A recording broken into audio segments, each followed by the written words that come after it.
al director musical Salmo de David, cuando el profeta Natán fue a verlo por haber cometido David adulterio con Betsabé. Ten compasión de mí, oh Dios, conforme a tu gran amor. Conforme a tu inmensa bondad, borra mis transgresiones. Lávame de toda mi maldad y límpiame de mi pecado. Yo reconozco mis transgresiones, siempre tengo presente mi pecado. Contra ti he pecado, solo contra ti, y he hecho lo que es malo ante tus ojos. Por eso tu sentencia es justa y tu juicio irreprochable. Yo que soy malo de nacimiento, yo sé que soy malo de nacimiento, pecador me concibió mi madre. Yo sé que tú amas la verdad en lo íntimo, en lo secreto me has enseñado sabiduría. Purifícame con hisopo y quedaré limpio, lávame y quedaré más blanco que la nieve. Anúnciame gozo y alegría, infunde gozo en estos huesos que has quebrantado. Aparta tu rostro de mis pecados y borra toda mi maldad. Crea en mí, oh Dios, un corazón limpio y renueva la firmeza de mi espíritu. No me alejes de tu presencia, ni me quites tu Santo Espíritu. Devuélveme la alegría de tu salvación, que un espíritu obediente me sostenga. Así enseñaré a los transgresores tus caminos y los pecadores se volverán a ti. Amén. Como les decía, estamos comenzando una nueva serie de mensajes que se titula Pecado y Perdón, necesarias verdades incómodas. Y sí, como les decía, estamos frente y estaremos frente a una serie de verdades incómodas.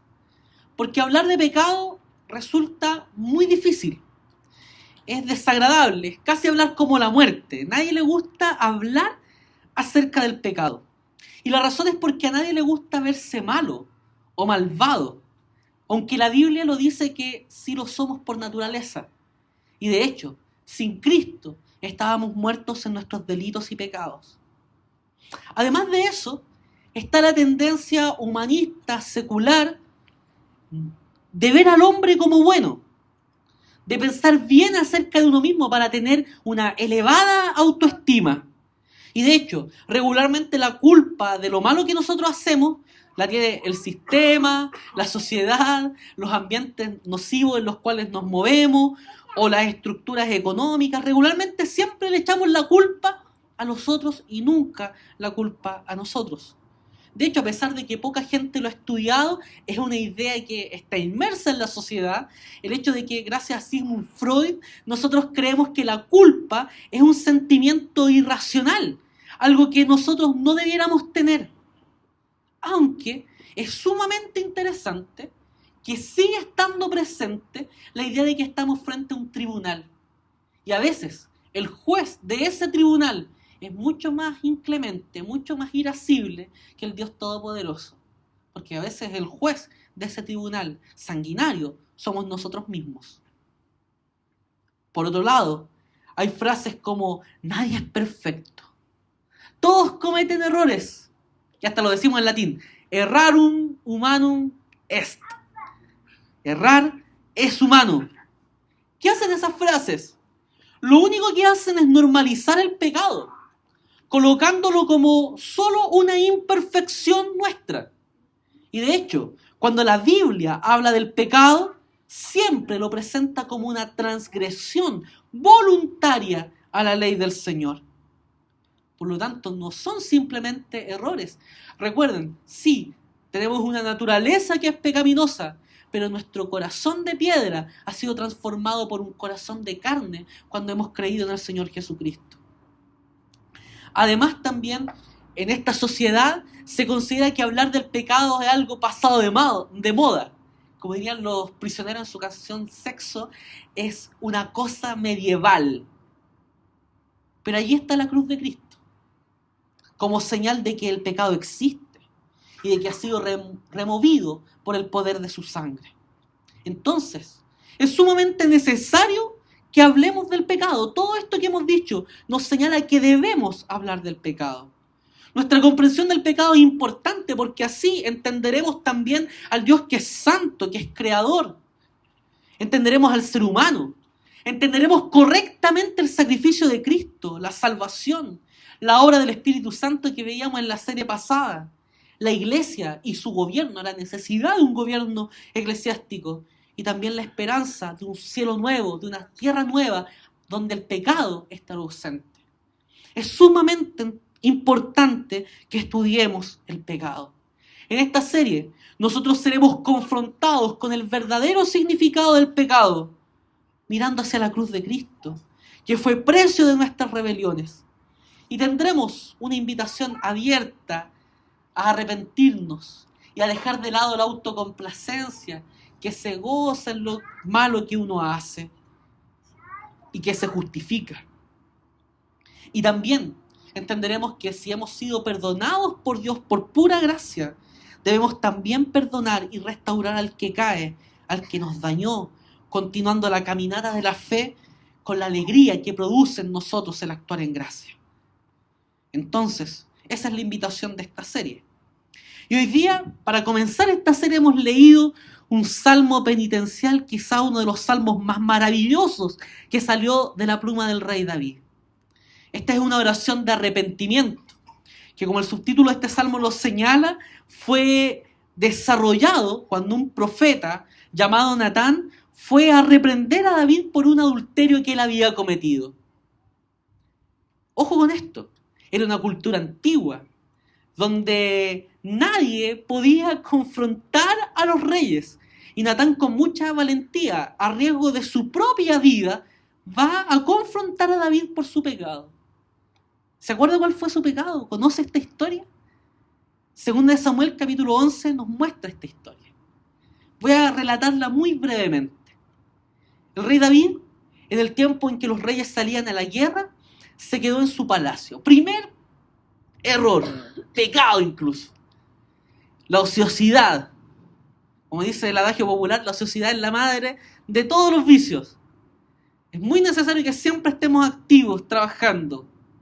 Y David, en la ocasión en que todos los reyes salían a la guerra, se quedó en el palacio y pensó que podía estar solo bien. Y en una tarde de mucho aburrimiento se paró y comenzó a pasear por su palacio y encontró a una mujer llamada Betsabé, muy hermosa, bañándose allí, y se quedó allí paralogizado, parado, mirándola completamente. Y maquinó un pecado. Y el pecado de David no fue solo el adulterio. Él era rey. Él lo que hizo fue abusar de su poder. Porque Betsabé, como una súbdito, tenía muy pocas posibilidades de decir que no al llamado que el rey estaba diciendo. Él ocupó su posición de poder, la posición que Dios le había dado como rey de Israel para dañar a una mujer. Tuvo relaciones sexuales con ella, ella quedó embarazada y David, cuando se entera de la noticia, quiso ocultar el pecado que había cometido. Entonces, el esposo de Betsabé, Urías, Eteo, un extranjero que luchaba a favor de Israel, que sí estaba en la guerra, no como David, fue llamado por el rey al palacio con la siguiente invitación. El rey le dice a Urías: mira, Urías, quiero hablar contigo, te quiero dar la oportunidad de que tú en este tiempo lo pases con tu esposa. ¿Está bien? ¿Estamos de acuerdo con eso? Por favor, anda y pásalo bien con tu esposa, regocíjate con ella esta noche. Urías no fue a su casa, sino que fue al patio del palacio, se quedó a dormir allí. Y cuando David se enteró de eso, porque él quería ocultar su pecado, cuando David se enteró de eso, se enojó y tramó otro plan. Y el plan fue el siguiente: emborrachar a Urías. Le dio trago, le dio mucho copete, imagínense eso, mucho trago. Y Urías, ebrio ya, es invitado nuevamente por David a irse a la casa para tener relaciones con su esposa y así ocultar su pecado. Y Urías le dice: mi señor, mi rey, el ejército de Israel, el ejército de Dios está acampando con las estrellas del cielo como su techo. Y yo voy a ir a regocijarme con mi esposa sabiendo que el ejército está allí en esas circunstancias. Vive mi señor el rey que yo no haré tal cosa. Y David se enojó demasiado y tuvo que urdir otro plan para esconder su pecado. Y ese plan fue ser autor intelectual de un asesinato. Mandó una carta al general del ejército diciendo que cuando estuviera la guerra más fuerte, mandara a Urías a la primera línea de batalla y lo dejara allí solo para que fuera asesinado. ¿Saben con quién mandó la carta? Con Urías. Una prueba de la lealtad y de la fidelidad de ese hombre fue que él llegó al campo de batalla, porque si no hubiera llegado hubiera sido muestra de que él abrió la carta y se enteró de lo que ella decía. Él llegó al campo de batalla, le entrega la carta a su general cumple las órdenes del rey y allí Urías es muerto.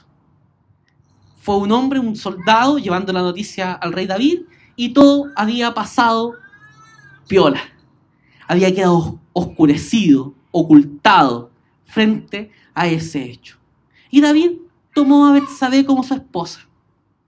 Todo estaba tranquilo, hasta que apareció allí un profeta llamado Natán.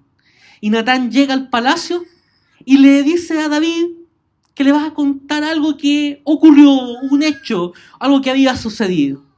Y comienza a relatarle una historia de un granjero rico, muy acaudalado, que tenía mucho ganado, muchas ovejas, y tenía un vecino muy pobre que tenía solo una corderita y que incluso la cuidaba tanto, la quería tanto a esa corderita que la tenía viviendo en su propia casa. Este granjero acaudalado recibió visitas y en vez de tomar un animal de su propio ganado, tomó la corderita única de ese hombre pobre, la sacrificó, la cocinó y se la dio a sus invitados. Y Natán le dice: ¿qué merece ese hombre, rey? Y David se para de su trono, muy enojado, exasperado, y dice: ese hombre merece la muerte. E incluso antes de morir debe entregar a lo menos 3 veces aquello por lo cual ha defraudado a ese hombre pobre. Y Natán le dice lo siguiente: y yo no hubiese querido estar en los zapatos de David cuando escucha las palabras del profeta diciéndole: ese hombre eres tú. Por esto, la espada nunca será quitada de tu casa. Lo que tú hiciste a oscuras, en lo oculto, un día saldrá a la luz y todos los ojos de Israel lo verán. Y ese hijo que está creciendo en el vientre de Betsabé va a morir. Ese es el contexto. En que este hombre que dice la Biblia era según el corazón de Dios y que nos es difícil encontrar a ese hombre según el corazón de Dios en esta historia, se postra en oración y comienza a rogar por su pecado. Y aquí encontramos una de las declaraciones bíblicas más profundas respecto al pecado y a la necesidad de arrepentirse. Lo que es solo posible por la acción de Dios actuando en un corazón contrito, en un espíritu quebrantado. Hemos tomado en esta mañana este Salmo de David, pues nos entrega una contundente definición del pecado. Y lo veremos en los 3 elementos constituyentes del acto de pecar que están presentes aquí, en este texto que David ha señalado. Primero que todo veremos el pecado y la violación de la ley. En los versículos 1 al 3, el rey David ocupa unos 3 conceptos para hablar acerca del mal acto que él había realizado. Insisto, abuso de poder, adulterio, autoría intelectual de un asesinato. Él lo llama maldad, pecado y transgresión. El versículo 2 al comienzo dice: lávame de toda mi maldad. Esta palabra maldad, que también es traducida como iniquidad, significa torcer fuera de forma. Esto muestra a un corazón que no está centrado en Dios, que es llenado por creencias sobre Dios, sobre uno mismo, sobre las personas de manera distorsionada. Y está marcado por el desorden, por la esclavitud, por los malos deseos. Hay un autor llamado Ed Welch que dice acerca de la maldad que el pecado es demencia o locura, es irracional, alucinante e irrazonable. No tiene ningún sentido a la luz del amor de Dios hacia nosotros. La maldad lo que hace es torcer lo que Dios ha creado buscando un beneficio que es propio. También allí aparece la palabra pecado. Y esta palabra en el hebreo, como también en el griego del Nuevo Testamento, significa literalmente fallar en el blanco. Es como que estamos usando dardos, haciendo puntería allí, y fallamos en el blanco.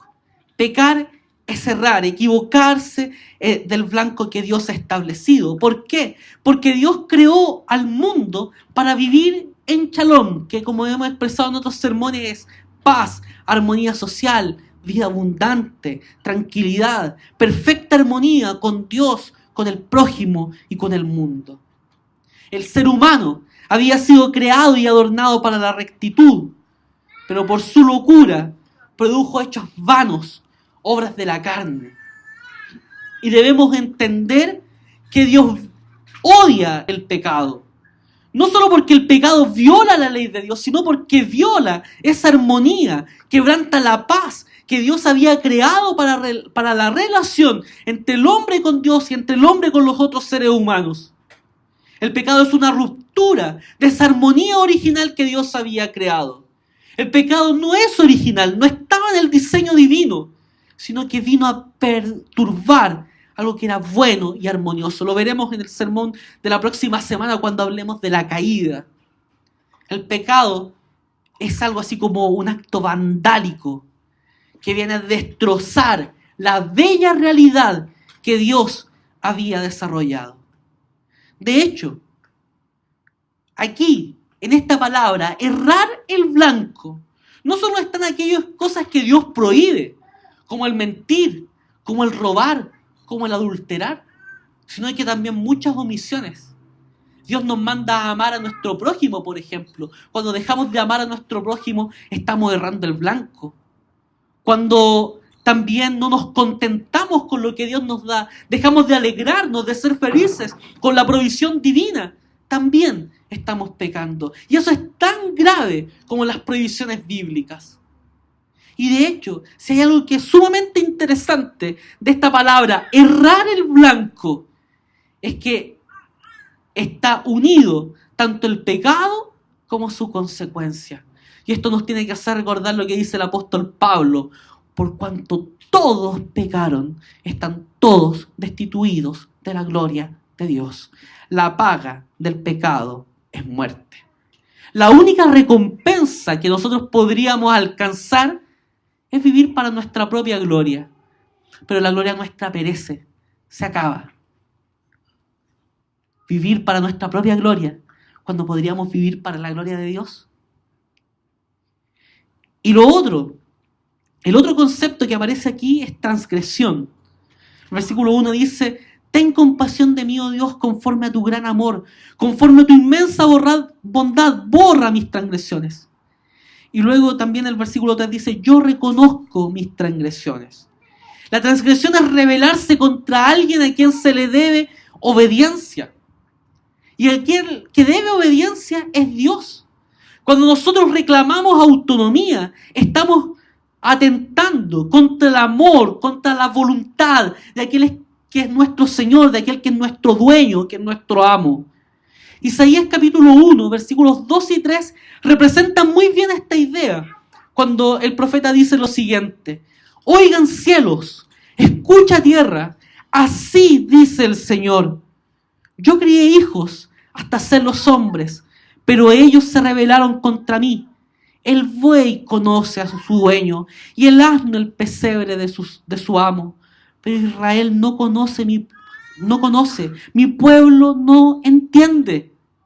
Fíjese la comparación dura, drástica que el profeta hace, que Dios está haciendo a través de los labios del profeta. El buey conoce a su amo. Un animal que solo opera con instintos puede conocer a quién es su dueño. Y nosotros que hemos sido creados a imagen y semejanza de Dios, con inteligencia, no podemos reconocer al Dios Todopoderoso. Eso es transgresión. porque esa actitud conduce a la rebelión, actuando como si Dios no existiera. Y lo peor, como si uno mismo fuera el Dios de uno, la más alta autoridad de la vida. Esto es pecar. Pecar consiste en no dejar que Dios sea Dios y colocar a cualquier otra cosa como si fuera Dios, en el lugar que le corresponde a Dios, en el lugar de supremacía que solo a Él le pertenece. Ahora, esto podría ser algo así como un autoengaño, no comprender la realidad, pero según la Escritura somos responsables de esa acción. Nuestra desobediencia es deliberada, porque sustituimos el lugar que le pertenece a Dios por otras cosas.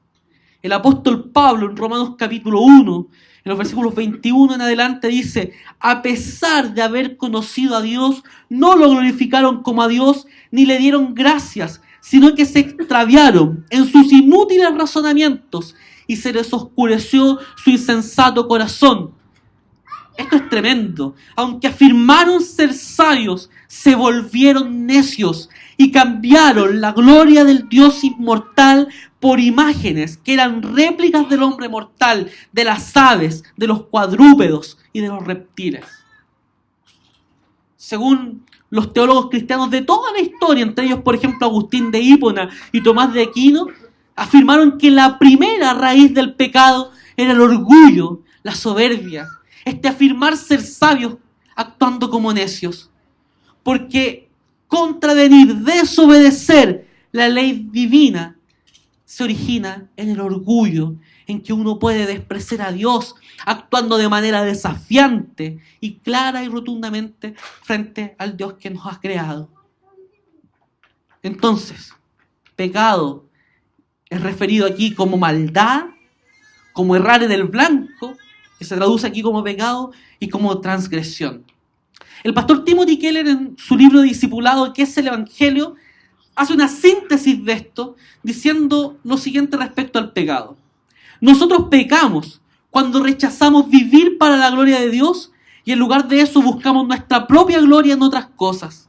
Pecado es la miseria de hacer cualquier cosa en tu vida más importante que Dios para tu esperanza, identidad, significado o felicidad. La esencia del pecado no es la violación de los mandamientos, sino una relación rota con Dios, con el prójimo y con toda la creación. Todos los pecados son intentos de llenar vacíos, pero solo Dios puede llenar los vacíos. Lo que nosotros debiésemos entender, que el pecado no comienza cuando hacemos algo malo, cuando cometemos un hecho que desagrada a Dios. El pecado comienza cuando apartamos nuestra mirada del Creador, cuando cambiamos a la fuente de agua viva por cisternas rotas que no retienen agua, cuando cambiamos al Dios de la vida por aquello que nos conduce por sombras de muerte. Eso es lo que nos hace pecar, porque cuando apartamos nuestra mirada de Dios, pecamos contra Dios, pecamos contra nuestro prójimo y pecamos también contra el mundo que Él ha creado. Por eso la Biblia, cuando habla del pecado, ocupa metáforas como no dar en el blanco, apartarse de la senda, alejarse del rebaño, corazón endurecido, cuello rígido que no se humilla delante de Dios, ceguera, sordera, transgresión, omisión.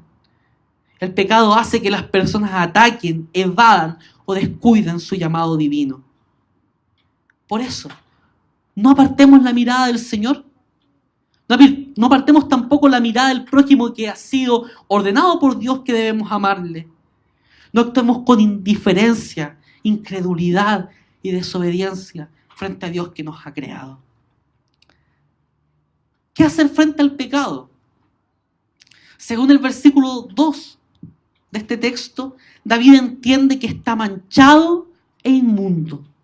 Dice el texto: lávame de toda mi maldad y límpiame de mi pecado. El versículo 7 luego dice: purifícame con hisopo y quedaré limpio. Lávame y quedaré más blanco que la nieve. David entiende que necesita ser purificado, que necesita ser lavado por Dios. Eso contraviene alguna actitud nuestra, Muchas veces frente a nuestro pecado nosotros queremos hacernos los lesos y queremos ocultar nuestro pecado. Y eso nos debiese hacer recordar las palabras del profeta Jeremías, que dice: aunque te laves con lejía y te frotes con mucho jabón, ante mí seguirá presente la mancha de tu iniquidad, afirma el Señor omnipotente. No nos lavemos con lejía, ni nos frotemos con mucho jabón, respondiendo pecaminosamente frente a nuestro pecado. Muchas veces nosotros nos paramos frente a nuestro pecado y respondemos a él pecaminosamente. ¿Cómo se hace esto? Hay un texto llamado Doctrina de Mark Driscoll y Richards que dice que esto se hace de la siguiente manera. Yo he tomado la lista muy resumidamente. Primero que todo, minimizando el pecado. No, si no es tan grande como el mundo piensa, como la gente piensa. Otra cosa, pensar que el pecado de uno es diferente al de cualquier otra persona porque tengo buenas razones que lo legitiman. No, es que la situación me llevó a mentir. La situación me llevó a robar. La situación me llevó a chismear. Otra cosa, racionalizar el pecado como algo aceptable debido a algunas circunstancias atenuantes. Es como que yo siempre trato de justificar mi pecado porque hay algo que me justifica. No, es que, ¿sabe qué? Yo me casé en yugo desigual porque en mi iglesia no habían chiquillas cristianas, entonces me casé, y bueno, y Dios me perdona y es bueno. Y aquí estoy haciendo algo así como un testimonio, porque Dios solo, por su pura gracia, ha logrado mantener mi matrimonio por 7 años y algo más. Eso es desobediencia a Dios. Culpar a otros de nuestros pecados es una vieja tendencia. ¿No es que Adán, nuestro padre, lo hizo con Eva, su mujer? No, Señor, la mujer que me diste, ella tuvo la culpa. Siempre buscamos culpar a los otros para justificar nuestros pecados. La distracción, cuando buscamos evadir nuestros pecados diciendo: no, si era broma, si hablé mal de ti, pero de pura broma. Alguien me malinterpretó. La persona que nos confrontó con nuestro pecado, no, es que esa persona no fue amorosa, me terminó hiriendo, me terminó dañando. Otra cosa, otra forma de responder pecaminosa a nuestro pecado es la confesión parcial, cuando reconocemos una parte de nuestro pecado y no la totalidad de él. Y otra forma, la confesión aislada, cuando nombramos el pecado, pero no nos arrepentimos de él, ni lo mortificamos. No, si yo soy chismoso. Recién me vino a la mente un hecho que yo conocí. En la iglesia pentecostal en la que yo participé por muchos años, siendo un niño, participé de un grupo de ciclistas y íbamos a visitar a un hermano. Y yo no entendía por qué lo íbamos a visitar. Porque siempre que lo íbamos a ver, yo creo que lo fuimos a ver alrededor de 8, 9 veces a su casa en un año. Y lo íbamos a ver y le preguntaba el jefe del grupo, le decía: ¿y por qué no va a la iglesia? Y él decía: por la pereza. Por la pereza. Él entendía cuál era su pecado, lo nombraba, pero no hacía absolutamente nada para mortificarlo, para destruirlo. Otra cosa importante, el apóstol Pablo, otra forma de responder pecaminosamente a nuestro pecado es la tristeza del mundo a la cual el apóstol Pablo se refiere. Cuando lamentamos las consecuencias del pecado, pero no nos arrepentimos de él, no vamos a la raíz de aquello que causó nuestro problema. Es la actitud de los niños cuando los retamos, ¿cierto? Se quejan del reto que uno hace, pero no de lo que causó ese reto. Otra forma muy común, la victimización, en la que nunca somos responsables. Cuando nos hacemos víctimas frente al pecado que nosotros hemos desarrollado, lo que buscamos es que la gente empatice con nosotros, se ponga en nuestro lugar, ganemos simpatía. ¿Y sabe lo que es eso? Es ofensa, es verdadera ofensa contra las verdaderas víctimas, contra aquellos que han sufrido el pecado y el daño de los otros. Y por último, hablar del pecado como una enfermedad. ¿Se ha fijado que hay gente que habla de la pedofilia, por ejemplo? No, es un enfermo. Ni siquiera debiésemos ocupar esa palabra. ¿Por qué razón? Porque el pecado siempre pasa por la voluntad de las personas. Cuando nosotros decimos que alguien está enfermo, estamos diciendo que esa persona no es responsable de lo que ella cometió. Por lo tanto, rehuyamos estas formas pecaminosas de responder a nuestro pecado, porque eso es simplemente lavarse con jabón y frotarse con mucha lejía. Que Dios sea el que nos lave. El profeta Isaías declaró las siguientes palabras de Dios: yo soy el que por amor a mí mismo borra tus transgresiones y no se acuerda más de tus pecados. Dios tiene el poder de borrar nuestros pecados, de lavarnos de verdad. La sangre de su Hijo Jesucristo nos lava y nos limpia de todo pecado. Acerquémonos delante de Dios no justificándonos, no con nuestra autojusticia, sino como lo que realmente somos, como un hijo que ha pecado y que necesita el perdón de Él, que necesita ser restaurado. Hoy, no mañana, es necesario que te arrepientas de tu maldad, que te arrepientas de tu transgresión, que te arrepientas de fallar en el blanco. Y cada día de tu vida, cada día de mi vida, es necesario que nos arrepintamos, que mortifiquemos el pecado, que busquemos hacerle daño. Recordemos que la santificación es una obra en la cual el 100% lo pone el Espíritu Santo, esperando también que nosotros pongamos nuestro 100%. En segundo lugar, veremos otra cosa acerca del pecado. El pecado y la ofensa a Dios. Contra ti he pecado, solo contra ti, y he hecho lo que es malo ante tus ojos. Por eso tu sentencia es justa y tu juicio irreprochable. Pregunta a partir de este texto: ¿contra quién pecó David? David sabía con claridad que había pecado contra Betsabé, tomando y abusando de ella, y también contra Urías el Eteo. Pero según el texto, David está viendo que su pecado es solo contra Dios.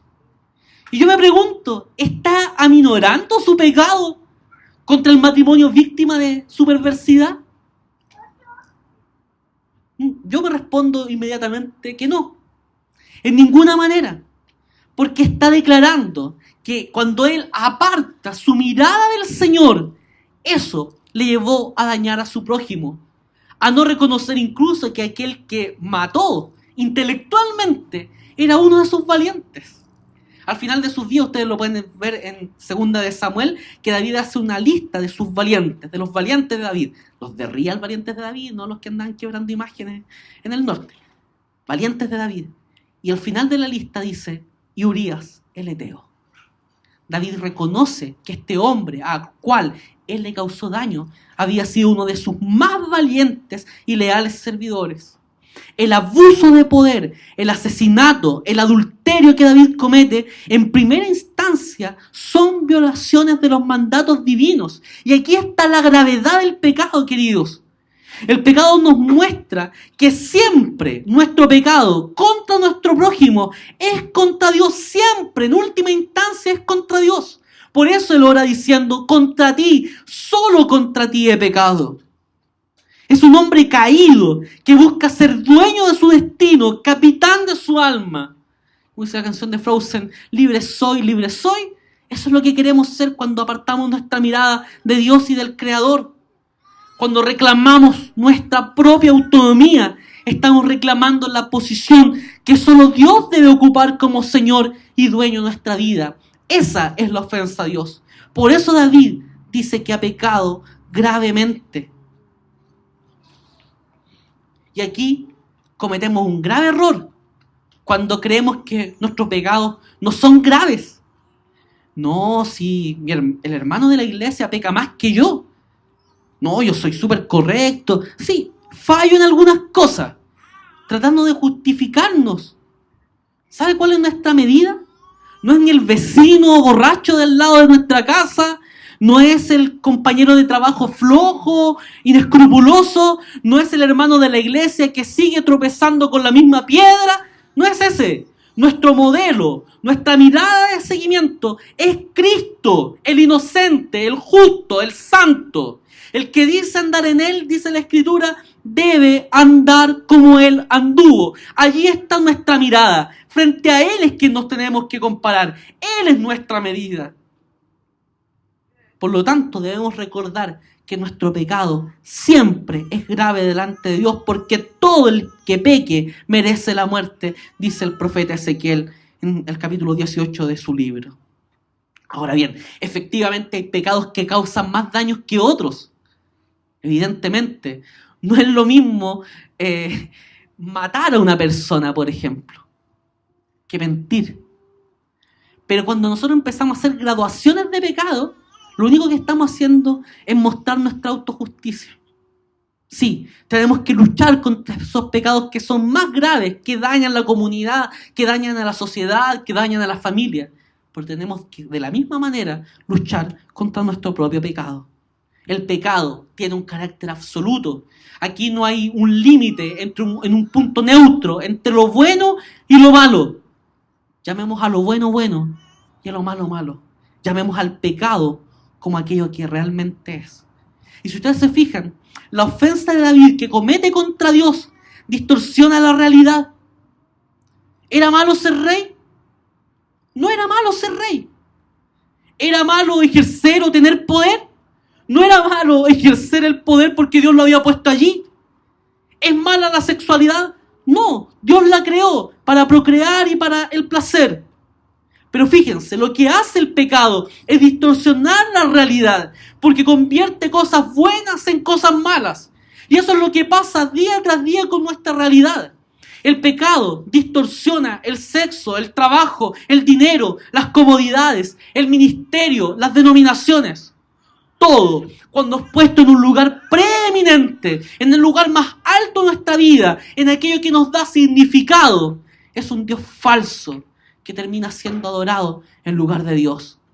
Eso es lo que San Agustín llamó muy claramente como amor desordenado. Pecar es amar desordenadamente.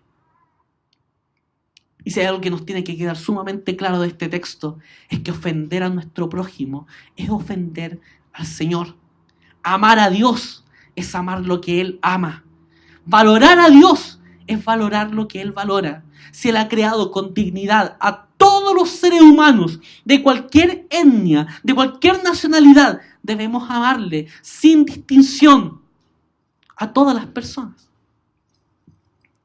Cuando no lo hacemos, estamos pecando contra Dios. Y ese pecado ofende a Dios no solo porque lo apena o porque lo ataca en forma directa, sino que ataca y despoja lo que Dios ha creado, lo que Dios ha hecho. Y en tercer lugar, veremos el pecado y la pérdida de la alegría. El pecado siempre trae consecuencias. Recuerden que cuando contamos la historia de David, Natán le dijo que él había sido perdonado en su pecado. Dios le había perdonado a David porque él conocía su corazón y le había visto su arrepentimiento. Pero le dijo lo siguiente: la espada nunca será quitada de tu familia. Nunca será quitada de tu casa. Lo que tú hiciste en lo oculto un día saldrá a la luz. Todos los ojos lo verán. Y eso sucedió literalmente. Salomón, el rey sabio que nosotros conocemos, al final de sus días terminó adorando a otros dioses, llevado por todas las esposas con las cuales él se casó. Un hijo suyo llamado Amnón violó a su media hermana Tamar porque él creía que la amaba y siguiendo el consejo de su amigo la forzó. El texto bíblico dice que el amor con que la amó anteriormente fue menor al odio que le tuvo después de haberle causado ese daño. Absalón, hermano directo de Tamar y medio hermano de Amnón, lo mató. Absalón, luego de matar a su medio hermano, huye y hace algo así como un golpe de estado y se toma el poder despojando a su padre del trono. Y por consejo de uno de los sabios de Israel, tomó a las concubinas de su padre y las violó a plena luz del día en un monte. Literalmente se cumplió eso de lo que tú hiciste en lo oculto, un día todos los ojos de Israel lo verán. David vivió las consecuencias de su pecado. El pecado siempre trae horribles consecuencias, siempre daña aquello que fue creado para nuestro bien, para nuestro gozo, para nuestro deleite. Cuando pecamos, andamos en oscuridad, perdemos el gozo, se enfría nuestro amor, perdemos la paz. porque no hay tranquilidad en nuestra conciencia, no hay que la vergüenza nos oprime frente a nuestro Dios que es santo. El salmista tenía muy claro esto cuando hace esta oración. Él sabe que el pecado produce enormes consecuencias. Y a mí me llama mucho la atención el versículo 8 porque él dice: anúnciame gozo y alegría, infunde gozo en estos huesos que has quebrantado. Es sumamente interesante esto, porque este texto deja ver que el pecado es resultado de dejar de lado la alegría de nuestra salvación. Cuando dejamos de contentarnos en lo que Dios ha hecho, es que apartamos nuestra mirada de Él y comenzamos a pecar. Y eso hace que perdamos aún más la alegría. El resultado de dejar el primer amor del cual el apóstol Juan habla a una de las iglesias del Apocalipsis. Después del pecado, si ya amábamos menos, amamos menos aún. David entiende ese pecado y por eso dice el versículo 9: aparta tu rostro de mis pecados y borra toda mi maldad. Él entiende que tiene que ser lavado por el Señor, limpiado por el Señor. Versículo 10 dice: crea en mí, oh Dios, un corazón limpio y renueva la firmeza de mi espíritu. Es súper interesante que David aquí ocupa la misma palabra que se ocupa en Génesis capítulo 1 para crear. Él está pidiendo a Dios que lo haga de nuevo, que reoriente sus pensamientos, sus deseos, sus acciones, para poder volver a tener una comunión con Él, para poder volver a glorificarle. Versículo 11: no me alejes de tu presencia, ni me quites tu Santo Espíritu. Aquí David está recurriendo a la memoria reciente. El rey antecesor, Saúl, había sido desechado por Dios por su desobediencia. David no quiere eso. David no quiere que el Espíritu Santo que le ungió, que le separó para la labor de rey, esté lejos de él. Cuando pecamos, nos alejamos de la obra del Espíritu Santo. Debemos volver a buscar la llenura, la dirección del Espíritu Santo en nuestra vida.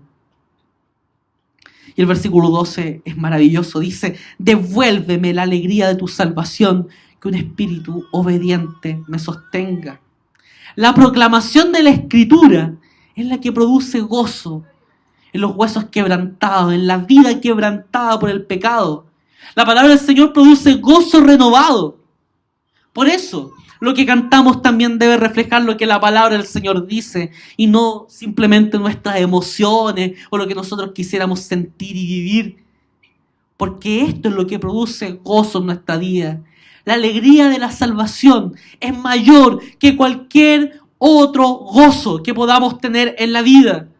Porque implica que antes estábamos muertos en nuestros delitos y pecados y que Dios nos sacó de allí, de ese lodo cenagoso, sacándonos de muerte a vida, dándonos nombre, dando la posibilidad de que hoy tengamos el gozo, la alegría más grande que un ser humano puede tener, que es ser hijo del Rey de Reyes y Señor de Señores. Y fíjense en el versículo 13: así enseñaré a los transgresores tus caminos y los pecadores se volverán a ti. Un pecador que vive el perdón de verdad puede ayudar a otros. Siempre me ha gustado mucho una figura de Charles Spurgeon, un gran predicador inglés, que decía que evangelizar, predicar el evangelio, es como un mendigo diciéndole a otro mendigo dónde conseguir pan. Nosotros somos pecadores perdonados y podemos anunciarle a otros con seguridad, con certeza, el perdón del pecado. Los mejores predicadores son aquellos que por la gracia tienen una alta conciencia de su pecado. Si tú has sido llamado a predicar, aborrece el predicador como modelo terminado. Porque quienes predicamos también somos pecadores. Y debemos confesar unos a otros nuestros pecados para que unos a otros oremos por nosotros. Pecado. El pecado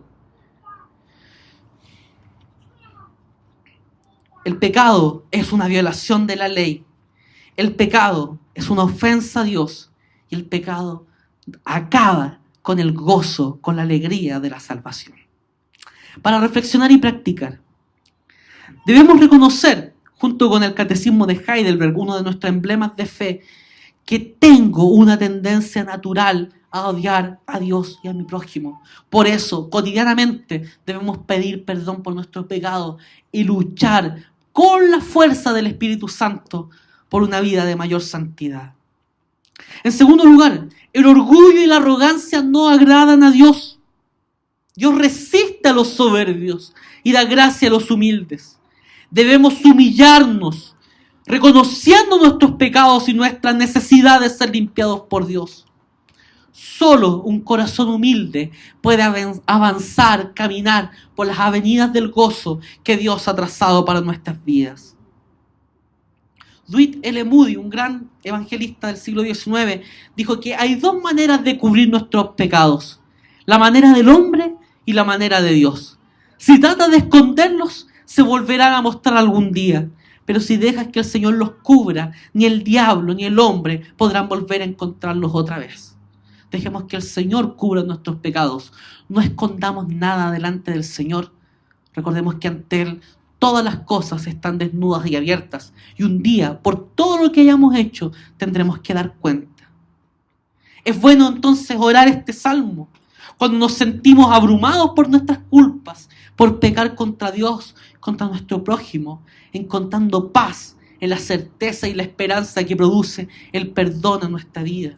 No olvidemos nunca lo que Jesús hizo con su muerte y con su cruz. Las palabras del apóstol Juan en su primera carta tienen que resonar en nuestras mentes y en nuestros corazones. Si confesamos nuestros pecados, Dios, que es fiel y justo, nos los perdonará y nos limpiará de toda maldad. Mis queridos hijos, les escribo estas cosas para que no pequen. Pero si alguno peca, tenemos ante el Padre a un intercesor, a Jesucristo el justo. Pidamos perdón por nuestros pecados. Hoy es el día oportuno para arrepentirnos.